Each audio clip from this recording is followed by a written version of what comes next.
Hello, Seekers. This is Wyld Lee from Wyld Lee Tarot, and this is your Moonday Message for the week beginning Monday, November 30th, 2020. In North America, we are entering the week of the holiday called Thanksgiving, which is quite controversial with regards to the historical roots in this country and how we as white folks, speaking as a white person, have interacted with the indigenous and native peoples of this country. And the cards that came forward this week, I feel, are touching a bit on those roots. We've had this collective shift this year regarding equity in this country.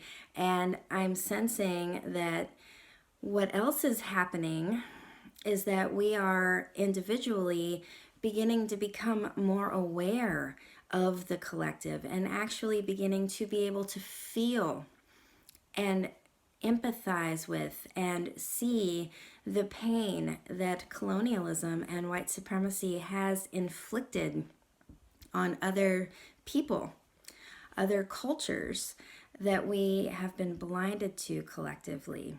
It's been built into the system that we have all been indoctrinated into.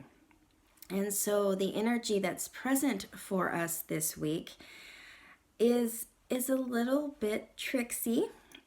There is a lot of grief involved. There is grief, but also the potential to transmute it. So the first card that came forward for us this week, we have the Four of Cups. This card has come forward a number of times over the course of this year.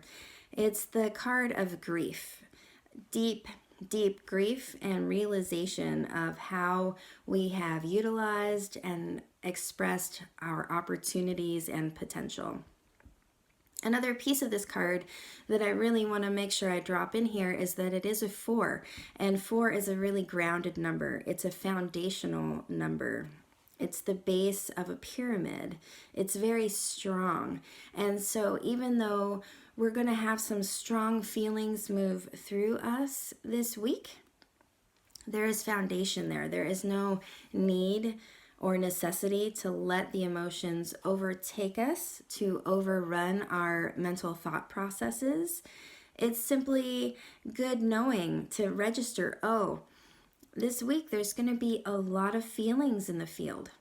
I mean, we can just parse it out, right? There's going to be a lot of feelings because of the history of Thanksgiving, the history of this country. We've really just begun to have these community conversations about how white supremacy culture has influenced and infiltrated our entire culture in this country, and that is going to continue as it should. So we have that layer over it's the overarching layer for the collective, at least in this country. I can't speak to other countries and what they might be going through at this time. But there is this energetic sensation for the entire collective worldwide that we are going to be investigating grief. And we can take into account also with COVID, right? This is a week generally where people really come together, they gather. We are getting ready to head into a long winter season where we tend to have less social time, less together times. And many of us are choosing not to do that for reasons of safety and support of our elders, etc. There are plenty of people who are choosing to still have family gatherings, and that is their prerogative.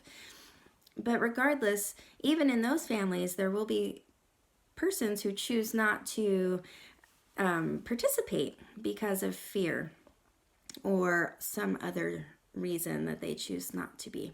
And so there is this sensation of collective grief. This time when we are used to celebrating, we're just not getting to do it the way we prefer, the way that's been comfortable. And we have this collective awareness of the pain and grief that perhaps our ancestors have inflicted on or caused other people. And while this is heavy, it's really beautiful. it's really beautiful that we can begin to hold that pain with the people who have been suffering for so long. That's a lot to ask one particular culture to hold without acknowledgement, without some sort of support. And that's what leads to the next two cards, the support cards for this week. The second card is the Two of Cups. And again, cups, this water realm, the emotional body. I always read this card as coming into right relationship. You know, the beings in this card, they're looking at one another, they're the same height, they're very respectful, there's power with and not power over. And I sense in this card that this is the remedy, this is the medicine. We have finally our first female person of color in an office of power, potentially. We're still waiting for the votes to be officiated and given the stamp of approval, which should happen next week. But there is a shift happening in this country of coming into this right relationship. So this card begs the question for each of us individually: are we in right relationship with those in our lives? Are we in right relationship with those of other cultures in our communities? Is there some way in which we can bring right relationship into our lives more, in a more activated and empowered way? So we are not perhaps able to have the Thanksgiving of our dreams. Is there something we can do to support another less fortunate to have a better week this week? How can we, instead of sitting in our grief and feeling sorry for ourselves or moping, how can we take the love that we wish we could be a part of and somehow share it with those who perhaps are less fortunate than us, or who have been placed into boxes or marginalized in ways that are outside of their control? Is there some way in which we can step in and support in a more empowered way? And in doing so, that really helps to soften that grief. It helps to soften and allow us to hold the nuance of our ancestors and the choices that they may have made that have created the paradigm that we're living in today. And the third tarot card to come forward, which again feels like the medicine here, it feels like the advice, the Justice card. And I'm really being drawn to the two scales here. You know, the first card was a single person really sitting in their feelings. Then we had the Two of Cups with two beings. And now we have the Justice card with these scales. And that's the part that I'm really being drawn to. As we're going into this week of gratitude, of love, of connection, of community, how can we bring more balance to our communities? How can we begin to think outside of just our family unit and start to think of the entire community as a living organism that we are simply a part and parcel of? We, as a collective, would benefit so much from expanding our thinking to become more interdependent rather than being either codependent or so independent that we don't see how we have effect on one another. This week is opening a portal, an opportunity for us to really feel in to the collective, to the people, to the species that we are a part of, and that there is so much more that we can all do to support one another rather than just focusing very narrowly on how do I do only for myself? How do I get what's mine? How do I keep what's mine? I'm working a lot in these last few months with this idea of money as an energy and how it loves to ebb and flow and how it becomes so stagnant when we hoard it with no potentiality to serve the greater good. So as I'm feeling into all three of these cards, I'm really sensing this invitation both for myself and for you. How can we allow things to flow a little bit? Even if you're not very well off financially speaking, there are still ways in which we can support one another. We can offer meals to someone who has just had a baby.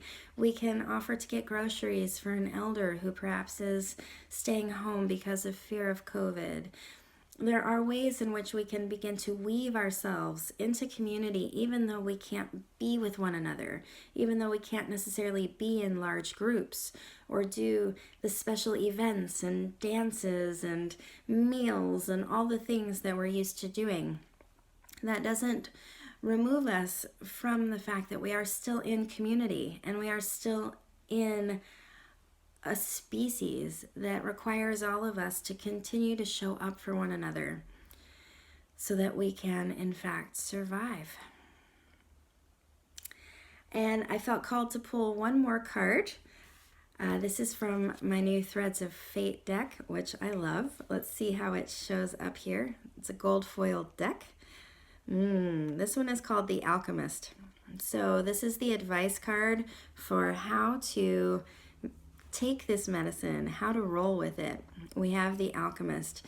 This is the card of transmutation. This is the card of taking poison, taking something that doesn't feel good, like acknowledging what our white ancestors have done, acknowledging the history of this country, and then allowing it to sink in, allowing it to inform our narrative moving forward, allowing it to inspire how we show up in our communities and in the world, how we support work that supports others, regardless of whether or not we actually directly benefit.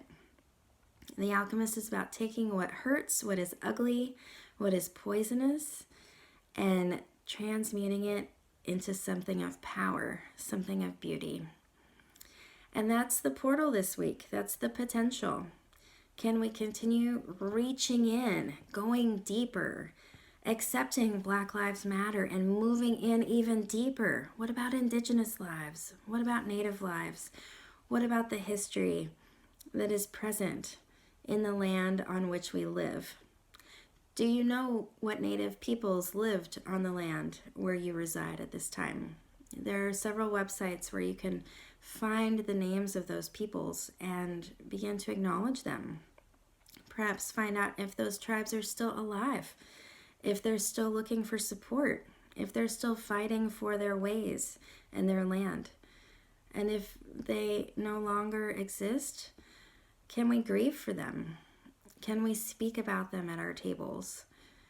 This is the portal that is available for all of us to really come into right relationship with the truth of where we are. And that's the Moonday message for the week. I hope that it serves you well. I hope that you have everything you need.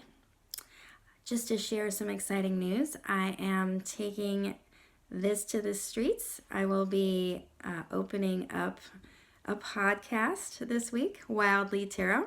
So if you really enjoy these messages, but the videos are challenging for you, please look it up on all of your favorite podcast stations, including Spotify.